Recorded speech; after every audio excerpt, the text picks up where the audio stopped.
মুহাম্মাদুর রাসূলুল্লাহ। যখনই কালিমায়ে তয়্যিবার জিকির করব, অন্যান্য তাসবিহাতের জিকির করব, আমার ভাইরা, পর্দার আলের মা ও বোনেরা, সঙ্গে সঙ্গে এই কথাটাও কল্পনা করব, আমি আল্লাহ তাআলার জিকির করতেছি, আল্লাহ তাআলা আমার জিকিরকে গ্রহণ করতেছে। সুবহানাল্লাহ বলেন। হাদিস শরীফের মধ্যে আসছে, বান্দা যখন বলে লা ইলাহা ইল্লাল্লাহ, আল্লাহ তাআলা বলেন সাদাকতা আবদি, আমার বান্দা বান্দি সত্য বলেছে, লা ইলাহা ইল্লা আনা, হ্যাঁ আমি ছাড়া আর কোনো ইলাহ নাই। সুবহানাল্লাহ বলেন। আমাদের প্রত্যেকটা জিকিরের জবাব আল্লাহ তাআলা দিতেছেন। এজন্য জিকির এমনভাবে করব, আল্লাহ তাআলা শুনতেছেন। আল্লাহ তাআলা কি করতেছেন বলেন? আল্লাহ তাআলা আমার জিকির শুনতেছেন। আল্লাহ তাআলা আমার জিকির শুনতেছে। আমার জবান দিয়ে, আমার দিল থেকে আমার জবানে আসে, আমার জবান থেকে বের হয়, এরপরে বের হওয়ার সঙ্গে সঙ্গে আল্লাহ তাআলার আরশে আজিমে পৌঁছতে এটা দেরি করে না। সুবহানাল্লাহ বলেন। এবং আল্লাহ তাআলা আমার সাথে তখন প্রতি উত্তর করে, আমার সাথে কথা বলে। কত দাম আমাদের বলেন। আমি মাটিতে মাটির মানুষ, কিন্তু আমার জবানের এই কণ্ঠ, এই জবানের জিকিরের আওয়াজ আল্লাহ তাআলার কাছে পৌঁছে আল্লাহর কাছে সবচাইতে দামি আওয়াজ হিসেবে। সুবহানাল্লাহ বলেন। জিকিরকারীর আওয়াজ আল্লাহর কাছে সবচাইতে দামি। কোরআনে কারীমের তেলাওয়াতকারীর আওয়াজ আল্লাহ তাআলার কাছে সবচাইতে প্রিয়। আর আল্লাহ তাআলার কাছে ইস্তেগফারকারীর কান্নার আওয়াজ, গুনাহ থেকে মাপ চাওয়া, এই কান্নার আওয়াজ আল্লাহর কাছে সবচাইতে দামি, সবচাইতে প্রিয়। সুবহানাল্লাহ বলেন। সবচাইতে প্রিয় আল্লাহর কাছে যে চায়, এই আবেদনকারীর আওয়াজ আল্লাহর কাছে সবচাইতে প্রিয়, সবচাইতে দামি। অনেক সময় দেখা যায় মানুষ চাইতেই থাকে, বান্দাবান্দিরা চাইতেই থাকে, কিন্তু আল্লাহ তাআলা যে জিনিসটা দেওয়ার কথা, যে জিনিসটা চাইতেছে, ওই জিনিসটা সে পায় না। কিন্তু না পাইলেও তার কোনো কি নাই বলেন, হতাশা নাই। মুমিনের জীবনে কি নাই? হতাশা নাই। এটাই তো মুমিনের মানে সবচাইতে বড় পাওয়া, ঈমানের সবচাইতে বড় সুখ, ঈমানের সবচাইতে বড় ফজিলত তো এখানেই, যে ঈমানদার, তারপরে মুমিন, তার কোনো হতাশা নাই, কোনো কি নাই বলেন, হতাশা নাই। আজকে পশ্চিমা বিশ্ব, অমুসলমান বিশ্ব, তাদের দুনিয়ার কোনো কিছুর অভাব নাই, কোনো কিছুর কি নাই বলেন, অভাব নাই, কিন্তু তারা হতাশার মধ্যে, তাদের সুখ নাই, কি নাই বলেন, তাদের সুখ নাই। তাদের দেশে আত্মহত্যার কেন্দ্র আছে, কি আছে বলেন, আত্মহত্যার কেন্দ্র আছে। তো কোনো কিছুর অভাব নাই, তারপরও আত্মহত্যা করে কেন? তো তাদের কাছে যেই জিনিসটা নাই সেটা হলো ঈমান। সেটা হলো কি বলেন, ঈমান নাই। ঈমানের বদৌলতে, ঈমানের কারণে আল্লাহ তাআলা একজন মুমিন নরনারী, মুমিন পুরুষ আর নারীকে আল্লাহ তাআলা যেই পরিমাণ সুখ আর যেই পরিমাণ প্রশান্তি আল্লাহ তাআলা দান করেছেন, তো এইটা তো তাদের কাছে নাই। এই ঈমান তো তাদের কাছে কি বলেন নাই। তারা কি নিয়ে সান্ত্বনা পাবে? আমরা তো কোনো কিছু দুনিয়াতে না পাইলে আমাদের সান্ত্বনা আছে, আমাদের কাছে ভরসা আছে, আমাদের কাছে আমাদের আল্লাহ তাআলার প্রতি আমাদের বিশ্বাস, আমাদের ঈমান, আমাদের ভরসা আছে। দেখেন, একজন আরেকজনকে কোনো একটা বিপদে মুসিবতে একে অপরের সাথে যখন কথা বলে, তো মুমিন সর্বপ্রথম তাকে সান্ত্বনা দেয়, কি বলে? আরে আল্লাহ ভরসা। কি ভরসা কর? আল্লাহ ভরসা। আর এই কথাটা মুমিনের হৃদয়ে তার এই পেরেশানির অর্ধেককে কি করে দেয়? অর্ধেক দূর করে দেয়। সুবহানাল্লাহ বলেন। নিমিষেই তার ক্লান্তি দূর হয়ে যায়, তার অশান্ত অন্তর শান্ত হয়ে যায়। ঠিক কিনা বন্ধুরা বলেন? এটাই বাস্তব, এটাই সবচাইতে বড় আমাদের পরিচয়, আমাদের শক্তি তো এখানেই, আমাদের শক্তি তো এখানেই। মুমিন তার ঈমানের কারণে সে সব কিছুতে প্রশান্তি অনুভব করে। তার জীবনের মধ্যে অশান্তি নেই, কি নাই বলেন, অশান্তি নেই। সে সব কিছুতে শান্তি খুঁজে পায়।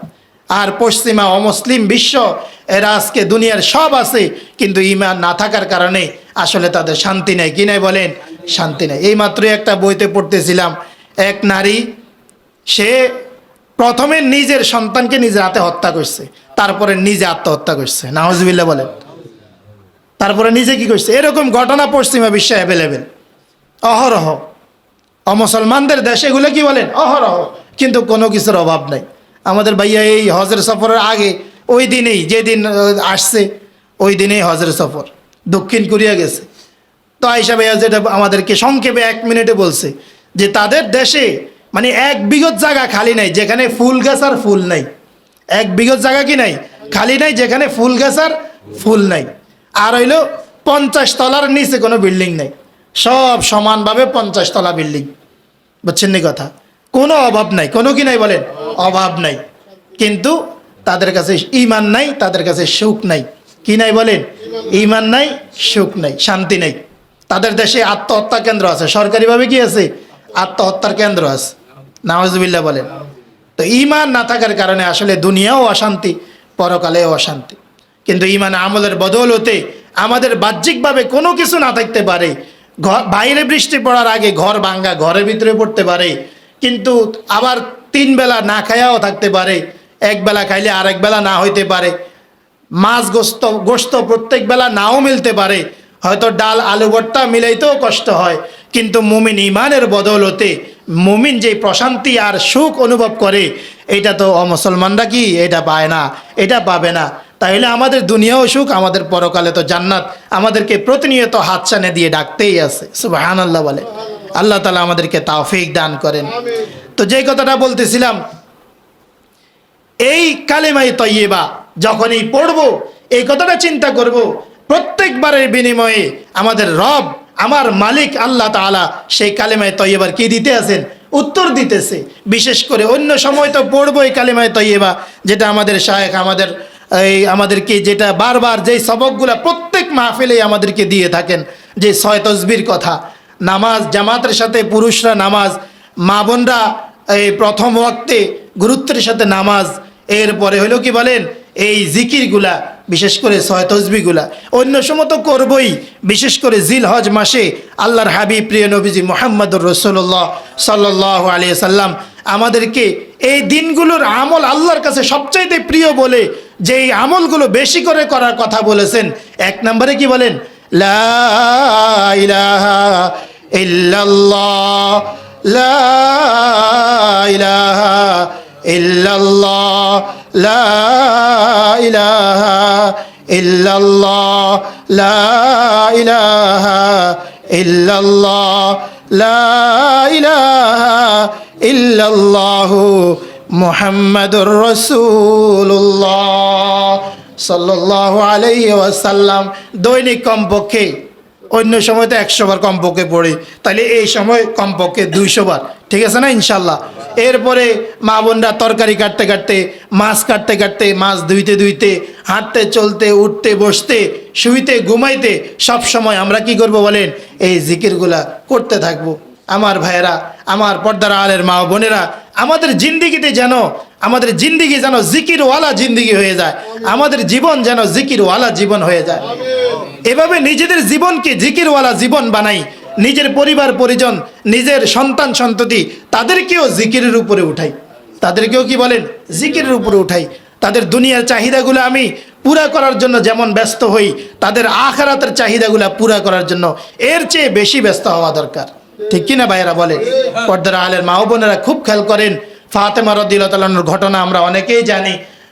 রাসূল করিম সাল্লাল্লাহু আলাইহি ওয়াসাল্লামের কলিজার টুকরা ফাতেমা রাদিয়াল্লাহু তাআলা আনহা সংসারের কাজ নিজের হাতে করতেন, নিজের হাতে চাকা এই জাঁতাকল পিষে কি করতেন? গম থেকে আটা বাইর করতেন, জব থেকে আটা বাইর করতেন, নিজে গম চুরাইয়া আটা বাইর করা। আমাদের সমাজে আসেনি বলেন? এখন কোনো পরিবারে যদি মেয়েদের কাজ এমন থাকে, ওই পরিবারে আর মেয়ে বিয়ে দিবনি কোনো বাবা বলেন, কেবল এত কষ্ট করবো কি, আমার মেয়ে এত কষ্ট করতে পারবে না। কিন্তু ফাতেমা রাদিয়াল্লাহু তাআলা আনহা তিনি নিজে জাঁতা পিষে কি করতেন? নিজে গম জব দিয়ে আটা তৈরি করতেন। আটা তৈরি করতে করতে নিজের হাতে পোস্কা পড়ে গেছে, হাতে দাগ পড়ে গেছে। এরপরে নিজে বাহিরে, তখন মস্ক ছিল, কুয়া ছিল, কুয়া থেকে মশক ভরে নিজে পানি উঠে আনতেন। নিজে কি করতেন? পানি উঠে আনতেন।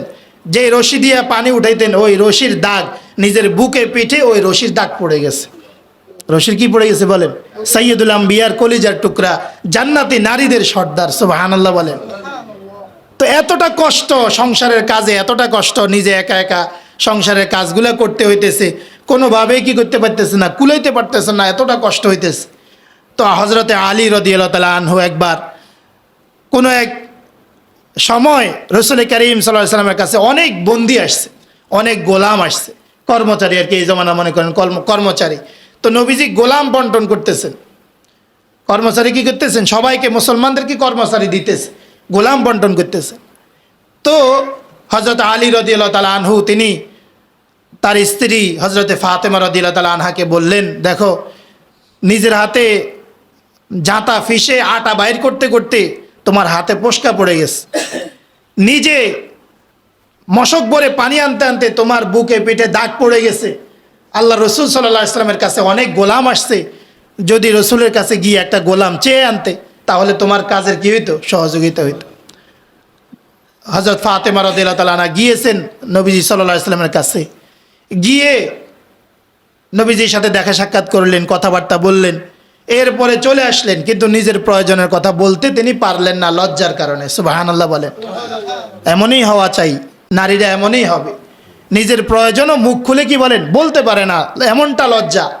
তো চলে আসছে, তিনি চলে আসছে। যেই বাবার মেয়েটা এমন হয় ওই বাবার ঘরে সুখ আর সুখ, যে মেয়ের কোনো চাহিদা থাকে না, কি থাকে না বলেন। এই মেয়েদের চাহিদা পুরা করতে গিয়া এই বাবা হারাম পথে আগাইতে হয়, নাউজুবিল্লাহ বলেন। কিন্তু যদি বেশি চাহিদা না থাকে, বাবার যা আছে হালাল ইনকাম এর উপরে সন্তুষ্ট থাকে, তাহলে বাবা আর হারাম পথে কি কামাই করা লাগে না।